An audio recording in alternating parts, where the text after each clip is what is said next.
monsieur.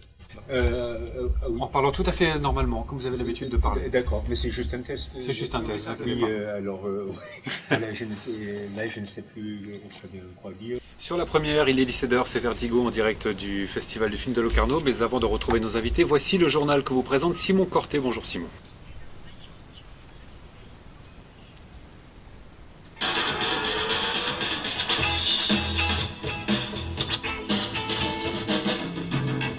Vertigo, Pierre-Philippe Cader.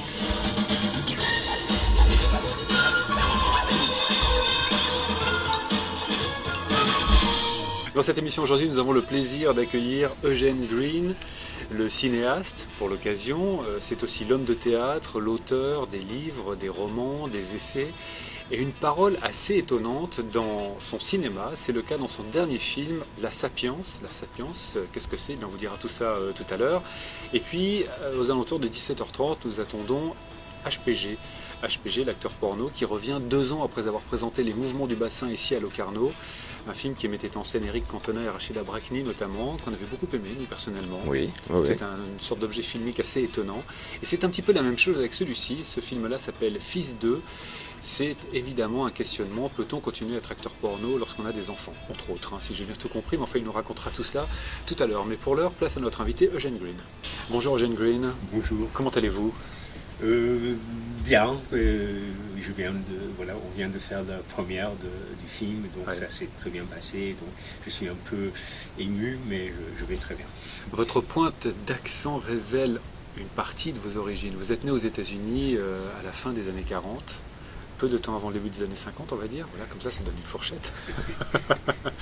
Et puis vous avez quitté ce pays, vous êtes venu en France, et vous avez un amour de la langue française, vous avez un amour des mots, et une sorte de détestation de ce qui est devenu votre pays, que vous refusez parfois même de nommer. Vous l'appelez la barbarie. Alors ça, c'est pour le contexte que je pose un petit peu comme ça.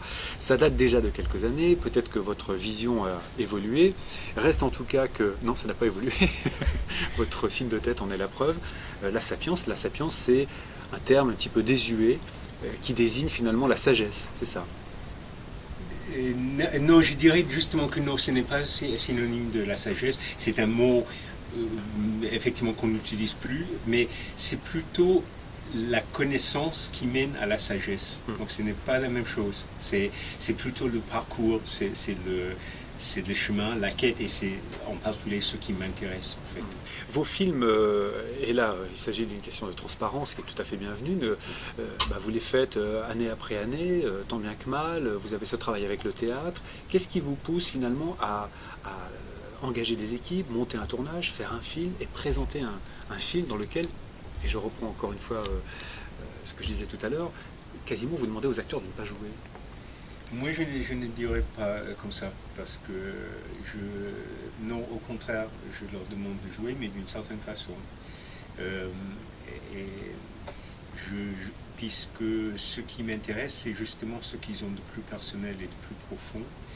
Et donc, je ne veux pas qu'ils jouent à la mode des acteurs psychologiques, parce que ça, c'est toujours faux. Pour moi, c'est toujours faux. Ils ont des intonations qui sont fausses, qui viennent du mauvais théâtre.